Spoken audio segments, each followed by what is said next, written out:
ఎందుకు వద్దన్నాడు అధర్మమును మెడమన్నాడు మాతరమన్నాడు భలే తాత మన బాపూజీ బాలల తాత బాపూజీ రఘుపతి రాఘవ రాజారాం పతిత పావన సీతారాం రఘుపతి రాఘవ రాజారాం పతిత పావన సీతారాం రాముడు రహీము ఒకటన్నాడు రాముడు రహీము ఒకటన్నాడు అందరి దైవం ఒకటన్నాడు భలే తాత మన బాపూజీ బాలల తాత బాపూజీ బాలల తాత బాపూజీ బాలల తాత బాపూజీ థ్యాంక్ యూ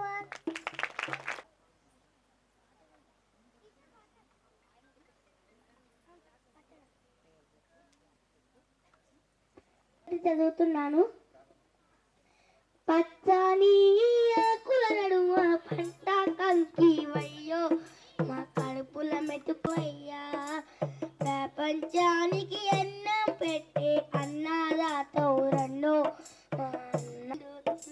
మా పేగు నింపాలని కొండల్లో బండల తోటి కొలువై ఉన్నట్టి బంజారా బతకులు మార్చి మాగనీలా మొలచి నిండు నీ మనసుతో విత్తులేసినావు ఏటికి ఏతం వేసి తొలకరి జల్లై తోటకు వెళితే పుడమి పులకారించిందా మాయన్న పచ్చాని మొక్కై మొలిచిందా మాయన్న పుడమి పులకారించిందా మాయన్న పచ్చాని మొక్కై మొలిచిందా మాయన్న పచ్చాని ఆకుల నడుమ పంట కంకి వయ్యో మా కడుపుల మెతుకు అయ్యా ప్రపంచానికి అన్నం పెట్టే అన్నదాతో రన్నో మా అన్న రైతన్న ఎండల్లో బండోలే ఎండిన డొక్కలతోటి బురదల్లో నీరు దాగి ఆకలి తీర్చుకుంటూ ఎత్తోలే మోతోలే పొద్దుతో పోటీ పడుతూ నీ కండ గుండెను విండి పైరుకు ప్రాణం పోసి కంటిలో కత్తులు గుచ్చి పంట సేళ్లకు సెంట్రింగ్ వేసి కాపరి వయసలిలో చచ్చావా మాయన్న నీ ఎత్తు పైరుని పెంచావా మాయన్న కాపరి వయసలిలో చచ్చావా మాయన్న నీ ఎత్తు పైరుని పెంచావా మాయన్న పచ్చని ఆకుల నడుమ పంట కంకి వయ్యో నా కడుపు మెతుకు అయ్యా ప్రపంచానికి అన్నం పెట్టే అన్నదాతో రన్నో మా అన్న రైతన్న నీ చూపు పై రాగాలై స్నేహంగా వీచినాది పొట్టల్లో పాల కంకులు పరువాసించి తొంగి చూసి నీ రూపు చూసి నాది నిండుగా నవ్వినాది నీ కష్ట ఫలితమంటూ ఎర్రగా బుర్రగా ముస్తాబై నీ ఎతకు తాకినాది వంగి కాళ్ళకు వక్కినాది మొక్కిన మొక్క వైతివా మాయన్న మా కడుపు పంట వైతివా మాయన్న మొక్కిన మొక్క వైతివా మాయన్న మా కడుపు పంట వైతివా మాయన్న మా కడుపు పంట వైతివా మాయన్న మా కడుపు పంట వైతివా మా రైతన్న థ్యాంక్ యూ ఆల్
నా తోటి విద్యార్థులకు లూయిస్ బ్రెల్ జన్మదినోత్సవ శుభాకాంక్షలు. లూయిస్ బ్రెల్ జనవరి 4, 1809 ప్యారిస్ దగ్గరలోని క్రువే గ్రామంలో జన్మించాడు. లూయిస్ బ్రెల్ బాల్యంలో ప్రమాదవశాత్తు 2 కళ్ళను పూర్తిగా కోల్పోయాడు. ప్యారిస్లోని వాలెంటైన్ హ్యూ ప్రారంభించిన అందుల పాఠశాలకు బ్రెయిల్ చదువుకోవడానికి వెళ్ళాడు. లూయిస్ బ్రెయిలీ అసాధారణ ప్రతిభ సామర్థ్యాలు గల వ్యక్తిగా రాణించి ప్రొఫెసర్గా నియమించబడ్డాడు.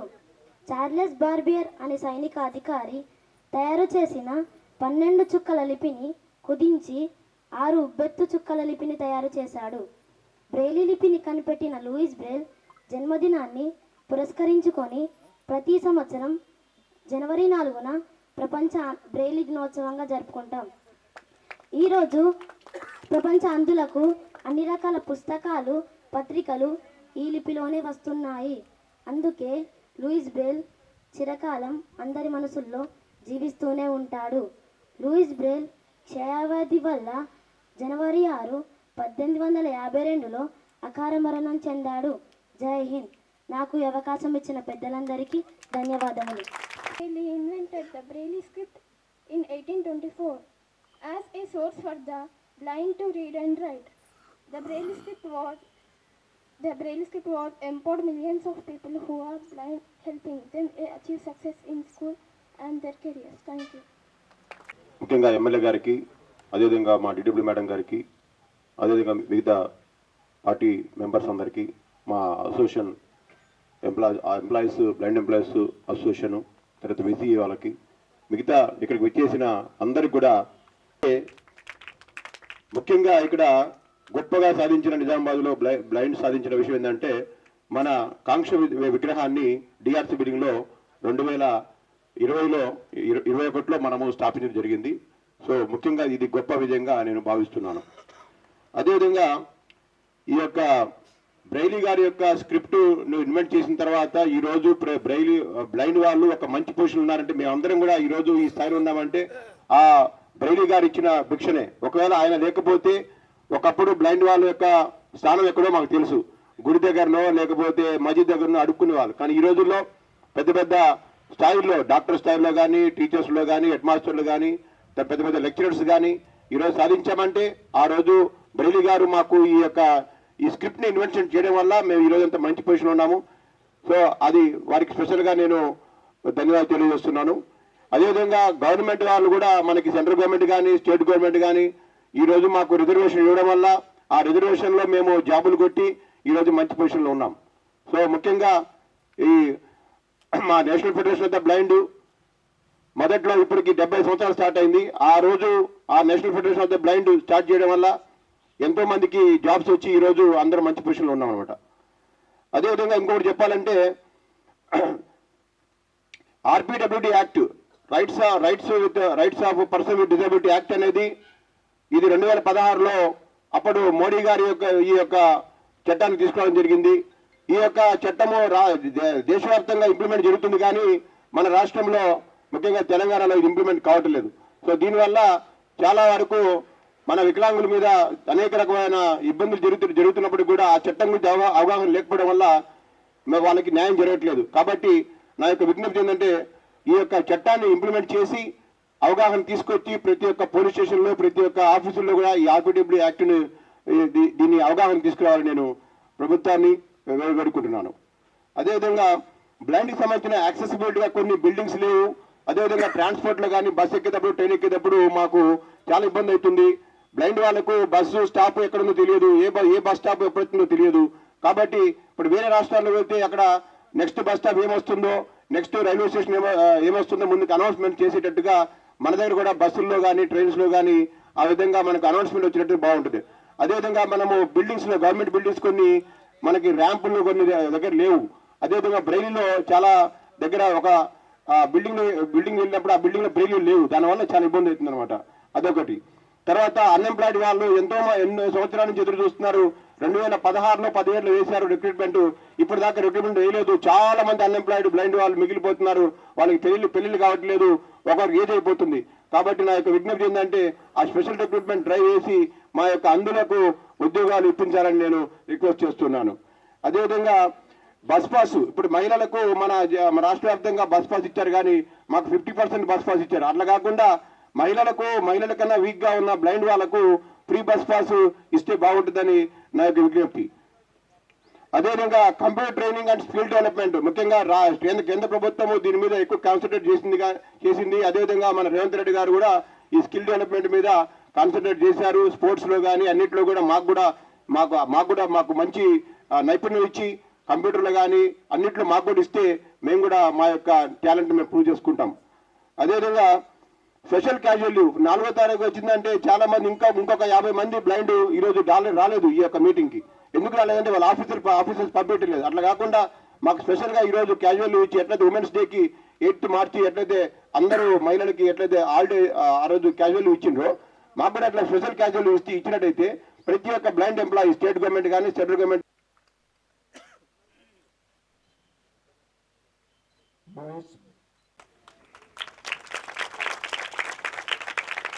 ఈనాటి లూయిస్ బ్రెయిల్ 216వ మరియు వేదిక మీదున్న డిస్ట్రిక్ట్ వెల్ఫేర్ ఆఫీసర్ రసూల్ గారికి, గవర్నమెంట్ హాస్పిటల్ సూపరింటెండెంట్ ప్రతిమా రాజ్ గారికి, ఎంఈఓ వెంకట నారాయణ గారికి, స్నేహ సొసైటీ సెక్రటరీ సిద్ధయ్య గారికి, కార్పొరేటర్ పంచిరెడ్డి ప్రవళిక శ్రీధర్ గారికి, బీజేపీ సీనియర్ నాయకులు మాయావ సాయిరాం గారికి, సాయన్న గారికి, సాగర్ గారికి, ఆరోగ్యరాజు గారికి, ఇలియాస్ గారికి, మరియు కార్యక్రమంలో పాల్గొంటున్న మీడియా మిత్రులకు, వేదిక మీద ఉన్న ఇతర పెద్దలందరికీ కూడా శుభ సందర్భంగా అందరికీ శుభాకాంక్షలు, శుభాభినందనలు.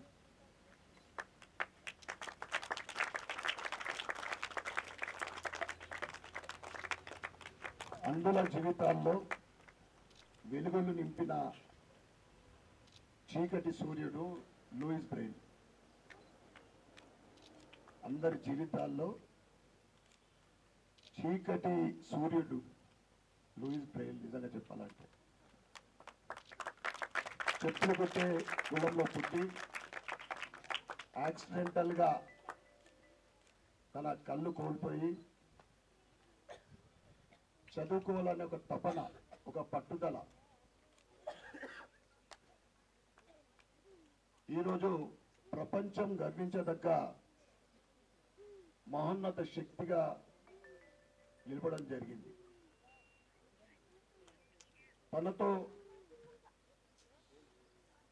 తనతో పాటు తోటి అందులైన జీవితాల్లో వెలుగు నింపాలనే ఒక తన తపన, తన ఏదో చేయాలి అందులో కానీ ఒక తపన, ఆయన రచించిన లిపి ఏదైతే 12 నుంచి 6 ఈరోజు ప్రతి ఒక్క బ్లైండ్ వారు చదువుల్లో, ఆ తర్వాత వారి జాబుల్లో ఈరోజు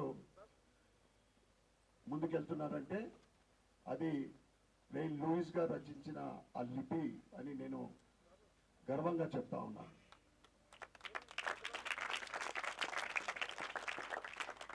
బ్రెయిల్ లిపిని అందించి అందులోకి విద్యా ప్రదానం చేసిన మహనీయుడు ఈరోజు ఈ కార్యక్రమంలో పాల్గొనడం అనేది నిజంగా నా అదృష్టంగా భావిస్తూ ఉన్నాను. అదేవిధంగా అటువంటి మహనీయుడు బతుకున్నప్పుడు నిజంగా అతని లిపిని గుర్తించలేదు.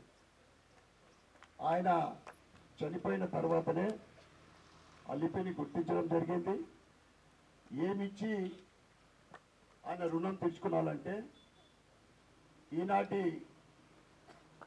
ఈ అత్యాధునిక సమాజంలో ఆ లిపిని ఇంకా మోడర్నైజ్ చేసి లేదా ఇంకా దానికి కొన్ని అంశాలు కలిపి అందులందరికీ కూడా ఇంకా డెవలప్మెంట్ అయిన ఆ లిపిని అందించాలని నేను కేంద్ర ప్రభుత్వాన్ని కానీ రాష్ట్ర ప్రభుత్వాన్ని కోరుతా ఉన్నా. అందులంటే సమాజంలో ఏ ఒక్క తప్పు కూడా చేయరు. ఎందుకంటే భగవంతుడు ఇచ్చిన వారికి అంధత్వము, వారి జీవితాల్లో పాజిటివ్గా ఆలోచిస్తారు తప్ప ఎక్కడ కూడా నెగిటివ్ ఆలోచించే ప్రశ్న లేనే లేదు. తప్పకుండా ఆ లూయిస్ గారిని ఆదర్శంగా తీసుకొని అందరూ కూడా తమ జీవితాల్లో ఒక లక్ష్యం దిశగా మీరందరూ కూడా చదువుకొని ముందుకు సాగాలని, ఇంతకుముందు కోరినట్లు మీకు కావలసిన ఏదైనా డిమాండ్స్ ఉంటే తప్పకుండా ప్రభుత్వం దృష్టికి తీసుకెళ్లి నా వంతు కృషి చేస్తా అని తెలియజేస్తూ, నేను ఎమ్మెల్యే కాకముందు నుంచి కూడా స్నేహ సొసైటీ తోటి అనుబంధం ఉండడం అనేది నిజంగా అనేక సందర్భాల్లో మా కుటుంబ సభ్యుల బర్త్డేలు కానివ్వండి, మ్యారేజెస్లో కానీ నేను రావడం జరుగుతుంది. సిద్ధయ్య గారు, వారు, మేడం, వాళ్ళందరూ కూడా ఒక ఫ్యామిలీ మెంబర్స్గా ఎవరికి ఏదైనా కానీ మేమున్నామో ఆ గ్యాదరింగ్ చేసి అందా విద్యార్థులతోటి బ్లెస్సింగ్ ఇప్పించి ఆ కార్యక్రమాన్ని విజయం చేస్తూ గతంలో అనేక సార్లు భవిష్యత్తులో కూడా ఈ స్నేహ సొసైటీకి నా వంతు సహకారం ఉంటుందని అందులో సమస్యలు ఏదున్నా కానీ నా వంతు ఆ సమస్యలు తీర్చడానికి ప్రయత్నం చేస్తానని తెలియజేస్తూ నాకు ఈ అవకాశం ఇచ్చిన పెద్దలందరికీ కూడా ధన్యవాదాలు చెప్పుకుంటూ భారత్ మాతాకి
జరుపుకుంటున్నాము.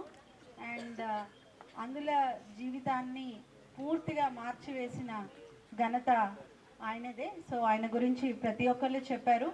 కానీ ఆయనని కీర్తించడం పాటు మనమేం చేయగలుగుతాం అనేది కూడా ఆలోచించుకోవడానికి ఈ వేదిక ఒక మనకి ఆపర్చునిటీ అవుతుందని చెప్పి అనుకుంటున్నాను నేను. సో చాలామంది చాలా రిక్వెస్ట్ చెప్పడం జరిగింది. సో మీరు మాట్లాడుతున్నప్పుడు నేను ఆలోచిస్తూ ఉన్నాను, నా తరపున మీకు ఎలాంటి సపోర్ట్ చేయగలను అని ఆలోచించినప్పుడు నాకు అనిపించింది నిజంగానే గవర్నమెంట్ జనరల్ హాస్పిటల్లో వచ్చే మీడియా మిత్రులకి అందరికీ కూడా తెలుసు, వేల సంఖ్యలో రోగులు రావడం. సో మీరు వారిని తోసుకొని వెళ్ళడం ఇదంతా ఇబ్బందికరంగానే ఉంటుంది. సో దయచేసి మేము ఈరోజు మేబీ మా దగ్గర మీలో ఒక వ్యక్తి మన ఒక అందా ఎంప్లాయీ మా దగ్గర ఉన్నారు, వర్క్ చేస్తున్నారు జీజీహెచ్లో. అమ్మ నించమ్మా, మా దగ్గర పనిచేస్తూ ఉన్నారు. వారు వచ్చి మా దగ్గర అడిగినప్పుడు, జాబ్ అడిగినప్పుడు వారిని కన్సిడర్ చేసి, సో మాకు కష్టమే, అంత క్రౌడెడ్ ప్లేస్లో పెట్టుకోవడం కష్టమైనా కానీ వారికి ఒక అవకాశాన్ని ఇచ్చినట్టుగా ఉంటుందని చెప్పి వారికి మేము ఉద్యోగాన్ని ప్రొవైడ్ చేయడం జరిగింది. అండ్ మీ మీ మీ వాళ్ళే మా దగ్గర ఉన్నారు కాబట్టి మీరు వాళ్ళతో యాక్సెస్ పెట్టుకొని మీరు వచ్చినప్పుడు వారికి ఇన్ఫర్మేషన్ ఇచ్చినట్టయితే మా మనుషుల్ని మీ దగ్గరికి పంపించి మీరు కావాల్సిన ఓపీకి మేము ఫాస్ట్గా పంపించే ఏర్పాటు మేము చేస్తాము. అండ్ వాలంటరీగా ఇలియాజ్ అండ్ విశాల్ ముందుకు రావాల్సిందిగా వారిని కోరుతున్నాను. వారు మాకు ఇన్ఫర్మేషన్ ఇచ్చినట్టయితే ఆ టైంలో మా దగ్గర అవైలబుల్ ఉన్న వాళ్ళని మీతో పంపించి మీకు హెల్ప్ చేయడానికి మేము ముందుకు వస్తున్నాము. అండ్ సెకండ్ థింగ్, చాలామంది ఇక్కడ ఉన్నారు అండ్ అంధత్వం అనేది ఒక పార్టే, కానీ ఆ 5 సెన్సెస్లో మీరు అంధత్వం ఒక్కటే లేదు, మిగతా 4 సెన్స్ ఆర్గన్స్ మీకున్నట్టుగా ఎవరికి పనిచేయవు. సో అవన్నీ ఉన్నా కానీ ప్రతి ఒక్కరికి శరీరం అనేది కామనే. సో కామన్గా వచ్చే బీపీ, షుగర్, థైరాయిడ్, కొలెస్ట్రాల్, గుండె జబ్బులు అవి కామన్గానే ఉంటాయి. సో వాటికి మీరు కూడా చూపించుకోవాల్సిన ఆవశ్యకత ఎంతకైనా ఉంది. అండ్ మన గవర్నమెంట్ హాస్పిటల్లో నాన్ కమ్యూనికబుల్ డిసీజెస్ స్క్రీనింగ్ని ఏర్పాటు చేయడం జరిగింది ప్రభుత్వం రీసెంట్గా. సో మీ అందరూ కూడా వచ్చినప్పుడు చెప్పి ఒక స్క్రీనింగ్ టెస్ట్ మీ అందరూ కూడా ఈజీగా చేయించుకోవాల్సిందిగా నేను కోరుతున్నాను. అందులో ECG, cholesterol, BP, sugar, kidney పరీక్షలు ఉచితంగా చేయబడతాయి. మీ అందరికీ తెలిసి ఉండకపోవచ్చని నేను ఈ వేదిక మీద తెలియజెప్పడం జరుగుతుంది. మీరు అందరూ కూడా రావాల్సిందిగా నేను కోరుతున్నాను. Second issue.